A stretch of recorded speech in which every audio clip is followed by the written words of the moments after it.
সত্যি দুঃখজনক বিষয় যে আমাদের কিংবদন্তি চিত্রনায়িকা অঞ্জনা ম্যাম এই দুনিয়া থেকে চিরবিদায় নিয়েছে। আমাদের সবারই মন খারাপ। আর যে বিষয় নিয়ে কথা বলতে আসলাম সেটা হচ্ছে এই আপুটা আজ এক স্ট্যাটাস দিয়েছে। সে অঞ্জনা ম্যামকে নিয়ে অনেক হাস্যকর কথাবার্তা বলেছে তার মেকআপকে ঘিরে। তো এই আপুকে আমি উদ্দেশ্য করে বলতে চাই, এই আপুর মতো যারা আছেন, যারা মানুষকে নিয়ে ভিডিও করেন, মানুষের পোশাক হোক, মেকআপ হোক, কথা হোক, যাই হোক না কেন, আমি তাদেরকে উদ্দেশ্য করে বলতে চাই, আমরা তো কেউ চিরস্থায়ী জন্য পৃথিবীতে আসিনি, তাই না?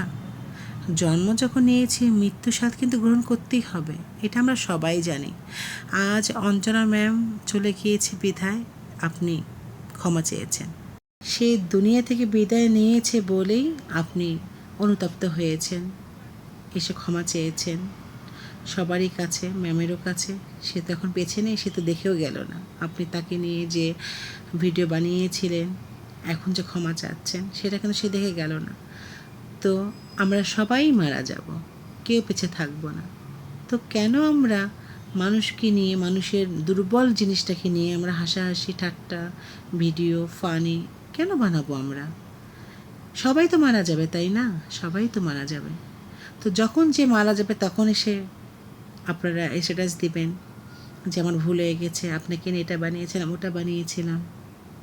এটা তো ঠিক না, তাই না? আসলে তো ঠিক না। আমরা বানাবোই বা কেন? আর মারা যাওয়ার পর আমরা অনুতপ্ত হবই বা কেন? কি দরকার আমাদের এসব করে? তো আমি আপনাদেরকে বলছি, এসব না করে নিজের মতো করে বাঁচুন।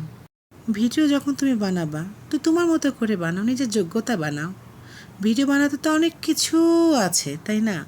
নিজেকে ফুটিয়ে তোলো। যেহেতু তুমি মেকআপ নিয়ে কাজ করো, সেই মেকআপটাকে দিয়ে তুমি ভিডিও বানাও। মানুষকে নিয়ে কেন? আসলে ঠিক না। তোমরা যারাই মানুষকে নিয়ে এই ধরনের ভিডিও বানাও, আসলে আমি পক্ষপাতী না। আজকে মারা গিয়েছে, ক্ষমা চেতে এসেছো। যে মারা না যেত এই অনুতাপটা তুমি হতো না। আবার আরেকজনকে নিয়ে তুমি ভিডিও বানিয়েছো, সে যখন মারা যাবে তখন আবার এসে বলবা আমি অনুতপ্ত বা আমার ভুল হয়েছে। ওই যে বললাম, আমরা পৃথিবীতে না চিরস্থায়ীর জন্য আসিনি, খুব অল্প সময়ের জন্য এসেছি, মৃত্যুর স্বাদ গ্রহণ করতে হবে। এসব না করে নিজের মতো করে তোমরা বাঁচো, অন্যকেও ভালো থাকতে দাও। তো আমি এতটুকুনি বলতে চাই, আমরা যারা সোশ্যাল মিডিয়ায় কাজ করি, আমরা যারা ভিডিও বানাই, আমরা নিজের যোগ্যতা যেটা আসে সেটাই বানাবো, মানুষকে নিয়ে বানাবো না, মানুষের দুর্বল পয়েন্টটাকে নিয়ে হাসাহাসি করবো না। আমি এতটুকুনি চাই, সেটা আমি হই, আপনারা যারাই হন না কেন, সবাই ভালো থাকবেন। আল্লাহ হাফেজ।